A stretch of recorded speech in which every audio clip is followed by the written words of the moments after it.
Bienvenue dans la partie 2 suite au PEA. Alors, j'ai reçu beaucoup de commentaires, beaucoup de questions en privé, beaucoup de remarques par rapport à ma première vidéo. Déjà, je vous remercie de l'avoir regardé et je vous remercie d'avoir interagi. Donc, partie 2, je mâche toujours pas mes mots, hein, mais je vais quand même répondre à quelques questions et peut-être être un peu plus modéré dans mes propos. Alors, je partage mon écran avec vous. Écran 2. Alors, première question, première remarque que j'ai reçue. Ouais, mais le PEA, ça permet quand même de ne pas payer d'impôts si on ne fait pas de retrait. Ok, c'est vrai. Si vous ne faites pas de retrait de votre PEA, même au-delà de la période de 5 ans, vous ne payez pas d'impôts. Vous ne payez des impôts que quand vous faites un retrait. Et les impôts que vous payez, je le répète, c'est 17,2%. Ok, c'est vrai, c'est très juste, vous ne payez pas d'impôts. N'empêche qu'à un moment donné, quand même, l'objectif, c'est de retirer son argent. On n'investit pas quand même. L'idée, c'est comme d'en profiter. On capitalise, c'est pour un moment donné profiter de ce capital, que ce soit pour la retraite, pour un achat immobilier ou pour des achats plaisir, peu importe. C'est quand même l'objectif de l'investissement. C'est quand même de profiter de son argent. Si c'est juste pour investir, ça ne vaut pas le coup. Ou alors, ça peut être aussi pour accumuler un capital qui, au fil du temps, va devenir suffisamment conséquent pour, avec les dividendes, permettre une rente, ce qu'on appelle devenir rentier, mais là aussi, de toute façon, il faudra faire des retraits. Donc, effectivement, c'est vrai, c'est très juste. On ne paye pas d'impôts si on ne fait pas de retrait. D'ailleurs, je l'avais souligné dans la première vidéo. N'empêche que la finalité, c'est quand même de faire un retrait. Et là, de toute façon, le fisc vous attend. Mais c'est vrai que c'est très juste. D'autant plus que cette possibilité de ne pas faire de retrait permet d'accumuler des dividendes, dividendes qui permettent finalement de profiter de l'intérêt composé. On n'est pas taxé sur les dividendes. Ok, d'accord, c'est très juste. N'empêche que si vous investissez dans un ETF, ce qu'on appelle capitalisant, c'est-à-dire qui réinvestit automatiquement les dividendes, vous n'êtes pas non plus taxé tant que vous n'avez pas revendu votre ETF. Ensuite, qu'est-ce que je voulais dire aussi? Vous aussi, vous pouvez tout simplement réinvestir vos dividendes en actions de cette façon-là. De toute façon, vous ne serez pas non plus taxé.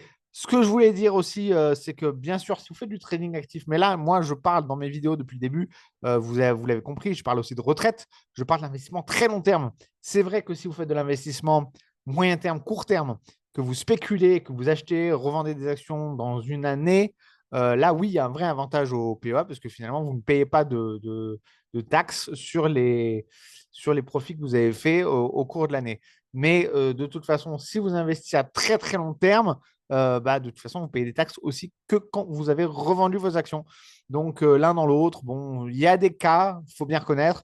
Dans le cas, le PEA peut être intéressant, il faut bien le reconnaître, mais pas dans le cas qui nous intéresse, pas dans le cas de figure qui nous intéresse, parce que dans le cas de figure qui nous intéresse, c'est un investissement très long terme où on garde ces ETF plus de 7 ans. Je vous rappelle que de toute façon, l'investissement en ETF, la période recommandée, c'est 5 à 7 ans. Là, le PA, je suis désolé de le dire, je le répète, hein, pour moi, c'est une fausse mesure. Surtout que ça n'encourage pas vraiment l'investissement long terme dans l'objectif de remplacer la retraite. Je le précise hein, parce que c'est important, on va revenir après quand je vais parler des ISA à compte. J'en ai parlé un tout petit peu la dernière vidéo, mais j'en ai pas suffisamment parlé visiblement parce qu'il y a des incompréhensions. Le PEA permet d'investir aux USA avec des ETF éligibles. Oui, je l'ai dit effectivement, mais vous allez payer plus de frais. Ce qu'il faut retenir avec le PEA, c'est qu'il ne faut pas fermer son PEA. Si vous avez un PEA, c'est très bien. Gardez-le, ça vous permettra quand même d'économiser des impôts. Ce que je voulais dire surtout pendant la première vidéo, c'est que, et c'est ça qu'il faut retenir, hein, le PEA n'est pas une mesure aujourd'hui qui encourage l'investissement en vue de remplacer le système de retraite qui est complètement à la ramasse aujourd'hui. Ce n'est pas une mesure qui est suffisante pour encourager l'investissement et pour remplacer le système de retraite ou pour le compenser ou pour le compenser, on va dire, ou le complémenter. Donc ça c'est la première chose. C'est ça que je veux dire surtout. Le PEA, après, si vous l'avez, c'est très bien. Gardez votre PEA, allez pas fermer votre PEA. Vous allez économiser 12,8% d'impôts. Aujourd'hui, on ne peut pas se permettre de ne pas profiter de quelques cadeaux fiscaux que ce soit, surtout en France. Donc, gardez-le. N'empêche que ça reste aujourd'hui une mesure, un outil, une enveloppe fiscale inefficace pour motiver les investisseurs. Donc ça, c'est la première chose.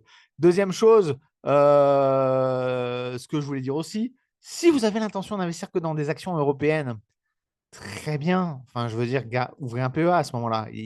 La question ne se pose même pas.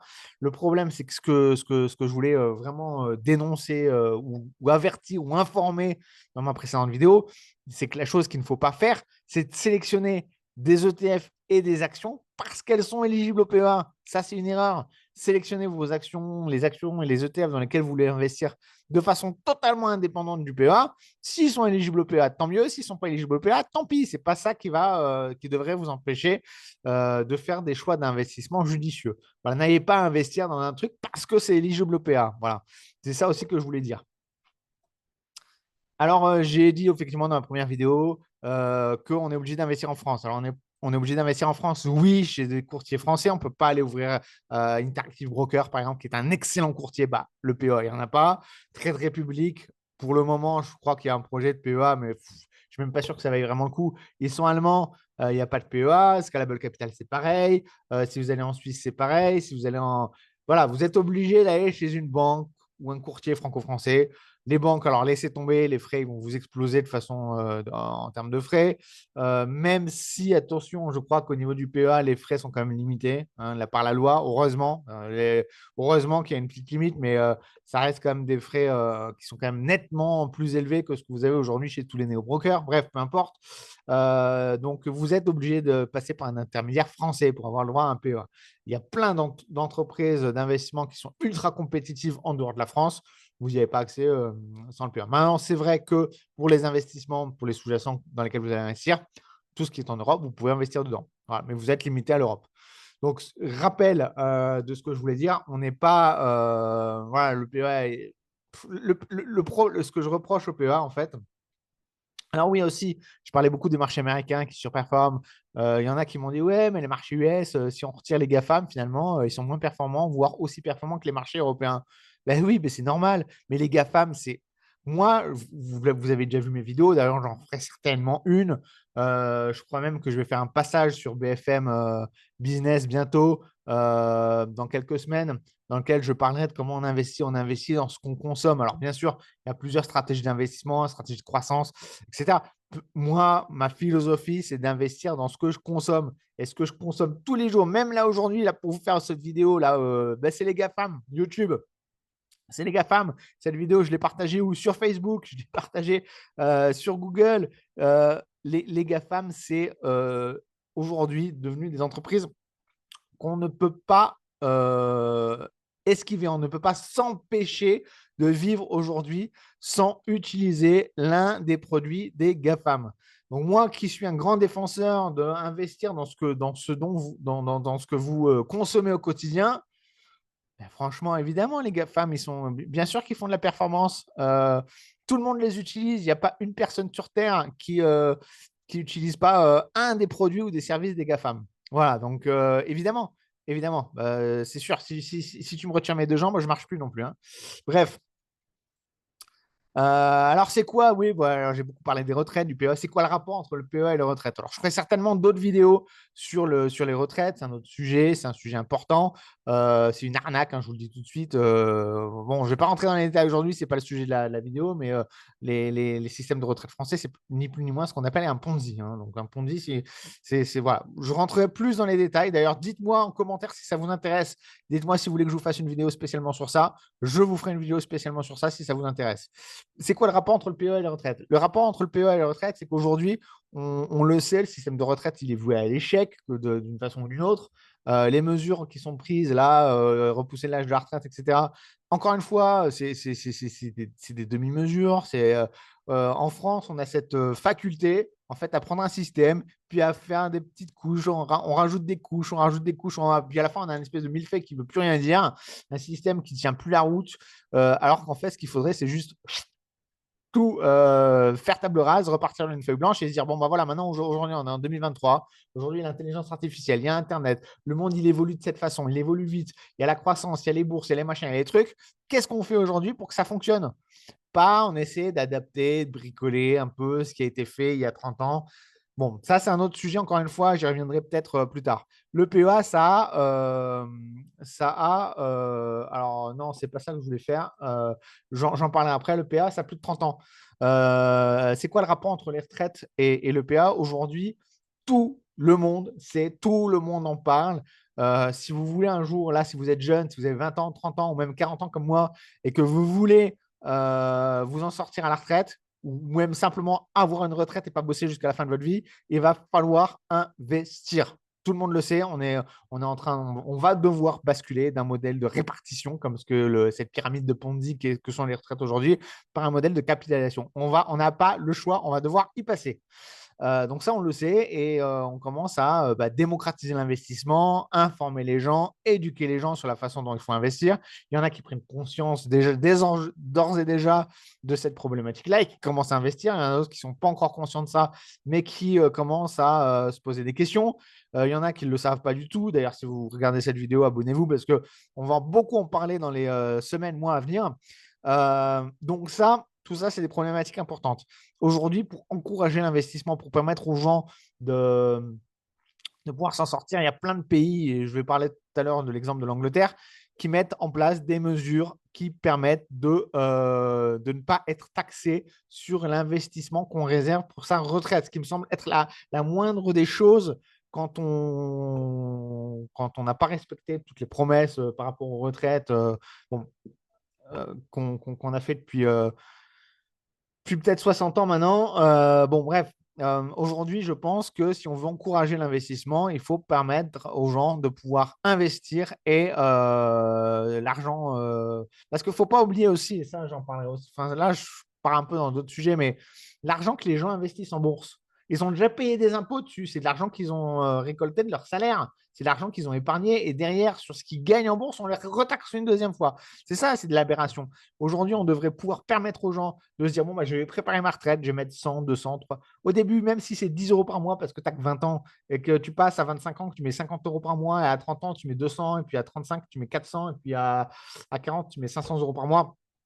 Peu importe, en fonction des revenus de chacun, si tu fais l'effort de mettre de côté, aujourd'hui, on devrait pouvoir te dire merci, tu mets de ton côté, tu te prends en charge, tu es autonome, tu gagnes en autonomie, tu te désolidarises finalement de ce biberon-là que nous donne l'État, de cette perfusion d'aide sociale. Félicitations, on te taxe pas.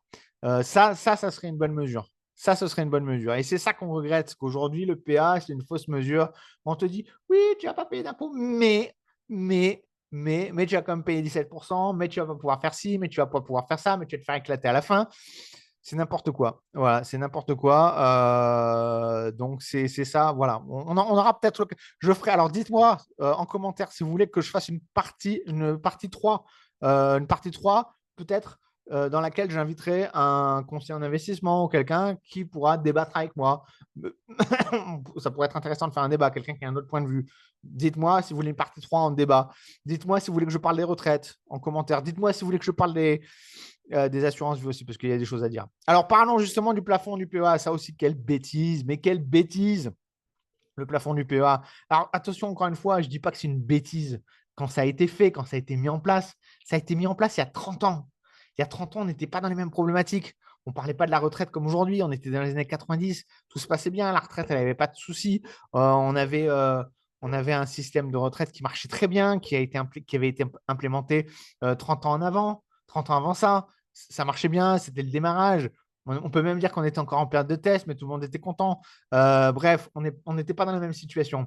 Donc, je ne veux pas dire que ceux qui ont mis en place le PEA aujourd'hui tel qu'il est, il y a 30 ans, on fait n'importe quoi. Mais aujourd'hui, c'est une bêtise de le laisser comme ça si on veut que les gens continuent à préparer leur retraite. Un plafond de 150 000 euros, mais ça veut dire quoi? Ça veut dire que si j'investis toute ma vie, à un moment donné, c'est fini. C'est fini, tu as atteint ça. Mais 150 000 euros, c'est rien. Si vous voulez vraiment préparer votre retraite, il faut avoir 300 400 000 euros de côté. Si vous voulez acheter un bien immobilier, c'est aussi le minimum. Vous le voyez, les prix des appartements. Donc 150 000 euros, c'est ridicule. Même le fait de mettre un plafond, ça veut dire quoi? Ça veut dire que si je mets 100 000 euros sur mon livret A, au bout de 10 ans, probablement que j'aurais atteint, sans rien faire, hein, avec une performance moyenne, même peut-être en 5 ans, j'aurais atteint le plafond. Qu'est-ce qui se passe? Le livret est fermé. Et ça, c'est une aberration. On parlera tout à l'heure, encore une fois, Je pense que franchement, là, franchement, les Français, je pense qu'ils ont beaucoup à apprendre des Anglais parce que les Anglais à ce niveau-là, ils ont vraiment une longueur d'avance sur le PEA. Moi, pour moi, le PEA, mettre un plafond sur le PEA, c'est une aberration. C'est une aberration. C'est débile. Ça veut dire que bah, on n'encourage pas à ce que les gens préparent vraiment leur retraite. On encourage à moitié. On leur dit, ouais, demi-mesure. C'est fatigant, ce truc où on te donne un petit peu, mais en fait, pas vraiment, quoi. Le PA n'a pas changé depuis 92, c'est ça. Alors oui, bien sûr, je vous vois déjà venir en commentaire ou m'écrire, mais si, les plafonds ont augmenté, les machins, les trucs, ça a changé. Oui, mais c'est comme ce que je disais tout à l'heure. À chaque fois, c'est des petits bricolages, des petites merdouilles. On en rajoute une couche, on met une couche de vernis sur la crasse et finalement, on ne change pas vraiment le concept. Le concept n'a pas changé. Dites-vous bien, je ne sais pas si vous vous rappelez, hein, moi j'étais encore très jeune en 92, hein, très très jeune même. Mais pour ceux qui se rappellent de 92, le monde dans lequel on vivait en 92, il n'y avait rien à voir avec aujourd'hui. Aucun point commun avec aujourd'hui. Aujourd'hui, on a Internet, intelligence artificielle, les transports, tout va plus vite. Même l'avion, on ne le prenait pas aussi facilement qu'aujourd'hui en 92. Tout a changé radicalement. Vraiment tout, les smartphones, toute la technologie, la façon dont on vit, la façon dont on consomme, tout a changé depuis 92. Et en fait, qu'est-ce qu'on a fait depuis 92? On a augmenté les plafonds, on a boudé un peu de trois trucs, machin, mais on n'a pas structurellement changé le truc. Donc ça ne peut pas marcher. Il est périmé le PEA. Je vous le dis, il est périmé. Il est périmé le PEA. Alors le compte ISA, j'en ai beaucoup parlé du compte ISA. Alors en bref, le compte ISA, c'est quoi? Alors le compte ISA, c'est un compte qui permet aux épargnants anglais de préparer leur retraite. C'est exactement ça dont on a besoin. C'est exactement ça l'objet de ma première vidéo, l'objet de cette vidéo. Offrir une enveloppe fiscale qui permet aux investisseurs de totalement être défiscalisé et préparer sa retraite sereinement. Hein. Parce qu'il ne faut pas oublier qu'en bourse, on a des années de gains, on a des années de baisse, on se fait éclater. Bref, ça me fatigue. Je m'essouffle tellement ça me fatigue. Donc, en bref, le compte ISA, zéro, je le répète, hein, je le disais déjà hier, le compte ISA en Angleterre, c'est zéro imposition sur tous les produits qui sont listés sur le London Stock Exchange, la bourse de Londres. Que ce soit les produits dérivés, parce que ça aussi, on n'en a pas parlé, mais ceux qui veulent faire de la couverture de change, ceux qui veulent un peu optimiser leur rendement, etc., avec des produits dérivés, niet, il n'y a pas de produits dérivés sur le PEA. Non, non, non. Trop de restrictions, trop de restrictions. Encore une fois, on vous donne une petite miette comme ça, on dit tiens, hop, bouffe, et puis derrière, on te racle bref, ça me fatigue. Mais le compte ISA, donc le compte ISA, zéro impôt sur tous les produits qui sont listés à la Bourse de Londres. Alors, vous me direz, oui, il y a une restriction, c'est quand même que les produits qui sont listés à la Bourse de Londres. Sachez que Tesla est. Non, c'est NIO, par exemple. NIO, pas Tesla. NIO, l'action NIO, donc le constructeur chinois, est listé sur Euronext Paris. Les actions étrangères peuvent être listées sur Euronext Paris. Les ETF étrangers peuvent être listés sur Euronext Paris. Ça, j'en parlerai après dans les avantages du compte ISA. Mais on n'est pas limité qu'aux actions anglaises. On est limité aux produits qui sont listés sur la bourse anglaise. Typiquement, on peut tout lister sur la bourse anglaise de la même façon qu'on peut tout lister sur la bourse française. J'en parlerai après dans les avantages. La différence principale avec le PEA, c'est que c'est zéro impôt. C'est pas, tu payes quand même 17%, ou tu payes ici, tu payes zéro niet. Ce que tu mets dans ton compte ISA, c'est pour préparer ta retraite, tu payes que dalle. Et venez pas me parler du PER. Le PER, peut-être que je ferai aussi une vidéo parce que le plan épargne retraite, c'est aussi quelle merde. Faites-moi un commentaire si vous voulez qu'on fasse un truc sur le PER. Donc, le compte ISA, zéro impôt, zéro. C'est ça qu'il faut, zéro. C'est comme ça qu'on va encourager les gens. On ne va pas encourager les gens à mettre une partie de leur salaire sur un truc où on va se faire déchirer de 17%. Zéro. D'accord? Zéro. En plus, le plafond, il y a un plafond sur le compte ISA, mais ce n'est pas un plafond de montant. Ce n'est pas un plafond absolu de montant d'investissement. C'est un plafond de ce que vous pouvez mettre chaque année. Chaque année, ils ont calculé combien épargnent potentiellement en moyenne les Anglais. Et ben, ils sont arrivés sur un plafond de dire voilà, on peut mettre 20 000 pounds par an maximum sur le livret ISA, sur le compte ISA. Mais très bien, faisons pareil, 20 ou 30 000 euros par an. Voilà, chaque année, tu as le droit de mettre 30 000 euros dessus. Mais très bien, parfait, ça va correspondre à 95% de la population. qui veut préparer sa retraite, sans non plus sans non plus offrir un avantage fiscaux à ceux qui voudraient y mettre des millions et des millions. Mais voilà, au moins, tu commences à investir à 20 ans. Au bout de 10 ans, tu auras pu mettre 300 000. Au bout de 20 ans, 600 000, etc. Plus plus les dividendes que tu auras reçus, plus la performance, le gain que tu auras fait. Bah, à la fin, tu peux arriver au million avec un quanti ça si tu commences à investir jeune. Mais c'est ça qu'il faut encourager. C'est ça. C'est ça. Voilà. Donc, alors, les bénéfices, c'est quoi? Alors, voilà. Donc, c'est ça qu'il faudrait faire. C'est ça qu'on devrait adopter comme mesure. Peut-être l'adapter, peut-être même l'améliorer. J'en sais rien. On ne va pas copier-coller bêtement ce que font les Anglais. On peut les améliorer. On peut rajouter d'autres choses. C'est ça qu'il faudrait faire. C'est copier ça. Un montant annuel que tu as le droit de mettre dedans, sans plafond à la fin en bout de ligne et sans impôt. Et sur des actions qui sont seulement listées sur le Euronext Paris. Voilà. Et les avantages de faire ainsi, bah, c'est quoi? Bah, déjà, ça positionne la bourse de Paris en leader. C'est-à-dire que si les émetteurs. Alors aujourd'hui, les émetteurs d'ETF, ils sont obligés de faire des ETF. Alors rendez-vous compte, hein, moi j'ai travaillé pour des émetteurs d'ETF. Le bordel que c'est, vous êtes obligé de faire des produits qui sont spécialement conçus pour les Français. Quelle merde c'est? Alors forcément, c'est des produits qui sont plus chers, c'est des produits qui sont moins accessibles, il y en a moins, c'est moins nombreux, il y a moins de diversification. C'est un bordel sans nom. Si on faisait comme les Anglais, c'est-à-dire que tous les produits qui sont listés sur Euronext Paris sont éligibles automatiquement à un compte zéro taxe. Et ça, c'est génial. Ça amène tous les émetteurs du monde entier, tous les émetteurs de produits structurés à vouloir lister leurs produits à Paris pour pour aller chercher ces 900, plus de 900 milliards d'épargne des Français. Mais ils vont tous le faire. La place de Paris, elle va devenir place numéro un en Europe, peut-être même place numéro un dans le monde. Mais c'est ça qu'il faut faire. Avantage pour ceux qui vont pouvoir investir, avantage pour la notoriété de la France comme place financière mondiale. Pareil pour les actions. Rien n'empêche Tesla, Amazon, Apple de venir lister leurs actions en Europe, en France. On peut le faire. Le problème, c'est qu'aujourd'hui, ils le font tous en Allemagne.